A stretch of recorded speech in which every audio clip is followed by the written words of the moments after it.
My name is Tara. I'm sitting in my cozy downtown loft, a glass of wine in hand, looking out at the bustling city below. The candle on my windowsill flickers, casting a warm glow on the latest client file in front of me. It's been a while since I severed ties with my family business, and yet, the memory of that fateful voicemail still lingers. 3 months ago, I received an envelope from the bank. Inside was a simple letter stating that the commercial loan tied to my name had been fully transferred and settled, with no further obligation. No thank you, no apology, just a clean line drawn in ink and legality. It was the closure I never thought I'd get from them. I remember the day I decided to take action. It was a Thursday night, and I received a voicemail from my father at 7:42 p.m. Don't bother coming to the family reunion. We're cutting ties. Those words were cold, practiced, like a business memo, not a message to his only daughter. By the time I finished listening, I felt a strange sense of calm, as if something I had quietly suspected for years had finally been confirmed out loud. I didn't call back. I didn't ask why. I just texted him 2 words, understood. Then, I logged into the loan management portal I had access to, the one tied to the commercial property that supported my family's 3rd-generation restaurant business. I removed my name from the loan agreement. That signature, given out of trust 2 years ago, was the only thing standing between their expansion and bankruptcy. Looking back, I grew up in a family where the business always came first. My father, Henry, was a strict and stoic man. He built our family's chain of restaurants brick by brick, following strict rules and leaving little room for emotions. He used to say, "We don't hire outsiders. We raise our own." By the time I was 14, I could manage the inventory better than most professional managers. By 18, I was handling the marketing for our newest restaurant during my college breaks. It was never a choice, it was an expectation. My older brother, Leo, was always the golden child. He could skip out on his responsibilities and still be praised for his potential. I, on the other hand, was the invisible force behind the scenes. I organized the staff schedules, fixed Leo's mistakes, and smoothed things over with the suppliers when he lost his temper. My mother, Grace, was more of a bystander. Her role was to host the family events and remind me to be grateful for what my father was building for us. For a long time, I tried to prove myself. I got my MBA with top honors and turned down a high-paying job offer to help expand the business when they wanted to open a new flagship restaurant. I negotiated the lease terms, secured the best deals with the suppliers, and when the bank asked for a second signer for the operating loan, I didn't hesitate. I signed because I believed in family, and I thought that if I showed my loyalty, I'd finally be recognized. But the cracks started to show last year. I noticed some irregularities in Leo's expense reports. He was charging personal vacations to the company card and labeling private dinners as business meetings. When I brought it up to my father, he dismissed me. "Don't be so picky with your brother. He's learning," he said. 2 months later, I was removed from the board meetings. I was given vague updates, edited reports, and told not to worry about the finances. Then, came the voicemail, right after I submitted a financial report to the bank that flagged the misuse of funds under Leo's name. It was clear that they were trying to cover up their mistakes, and I was no longer part of the family in their eyes. I started to notice other signs. During a budget review, I pointed out that one of our suppliers had submitted duplicate invoices, amounting to about $15,000 in padded costs over 3 months. I expected a quick fix, but Leo just laughed and said it was a friend of his and that we'd get better terms later. When I brought it to my father's attention, he muttered, "You're acting like an outsider." That word stung. Despite all my hard work, I was still seen as a liability if I asked too many questions. After that, my access to the company's systems started to shrink.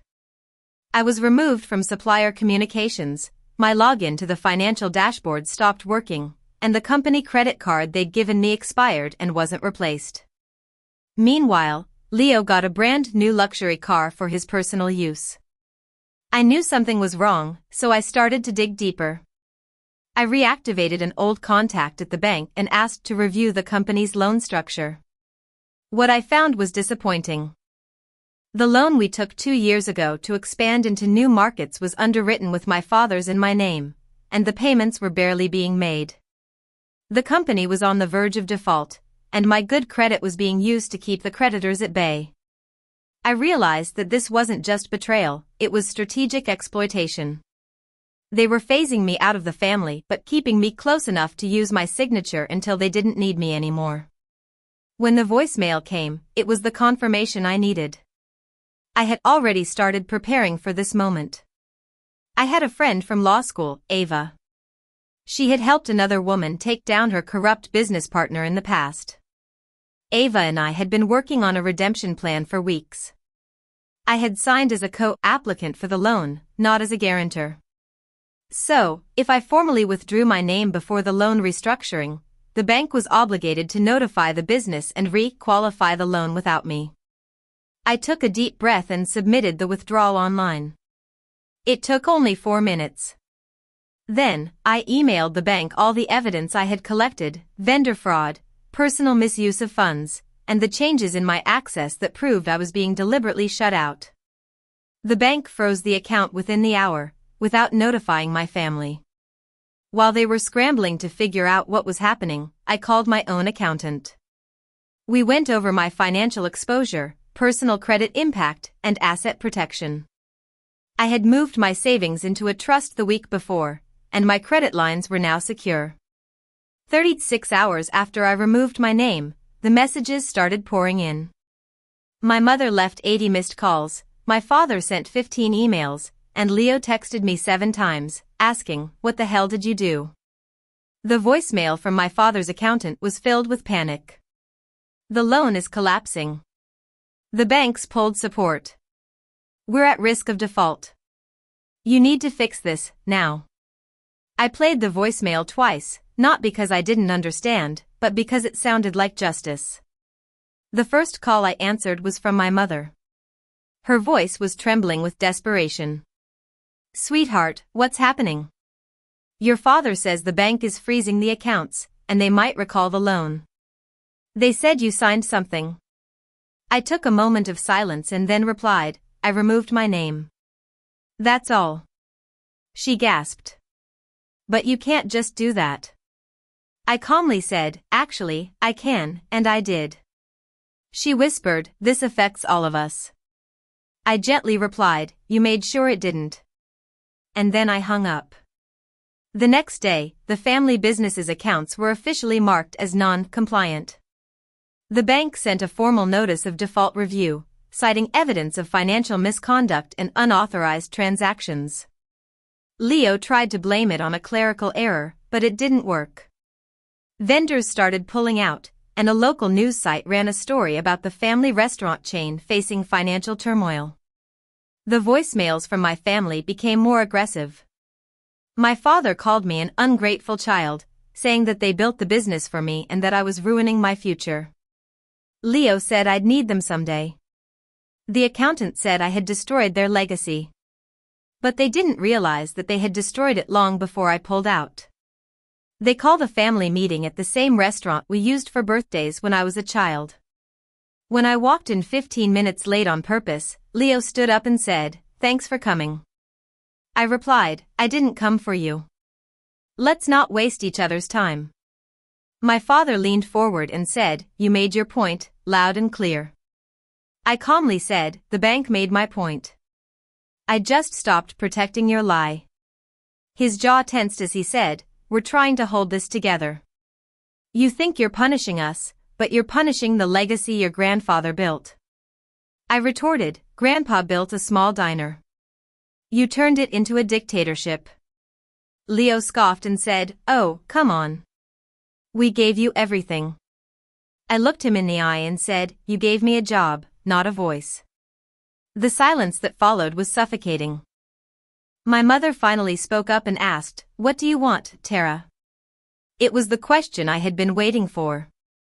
I stood up and placed a sealed envelope on the table. This is a signed affidavit confirming I've permanently withdrawn from the company loan, the board, and all business operations. You will never use my name again.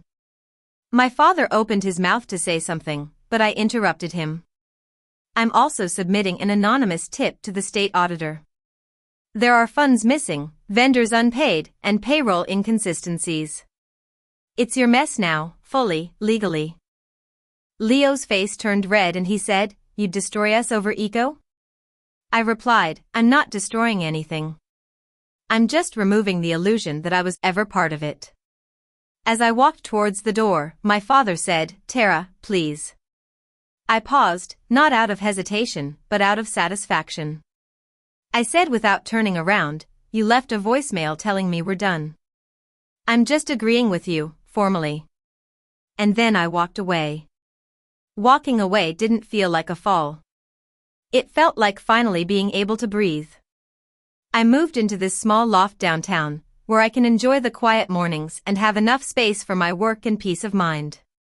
I started consulting for small women-run startups, using the skills I sharpened in silence. One of my first clients asked me why I left the family business. I told her, because I stopped confusing being useful with being respected. She nodded, as if she understood. Ava keeps trying to convince me to start a boutique firm, Anchor and Flame, to help women get out of toxic business ties. We've already got our first 3 clients, and it feels good to be helping others. I've learned that freedom is something that, once tasted, you can never go back. The family that once held me back is now a thing of the past, and I'm ready to embrace the future on my own terms.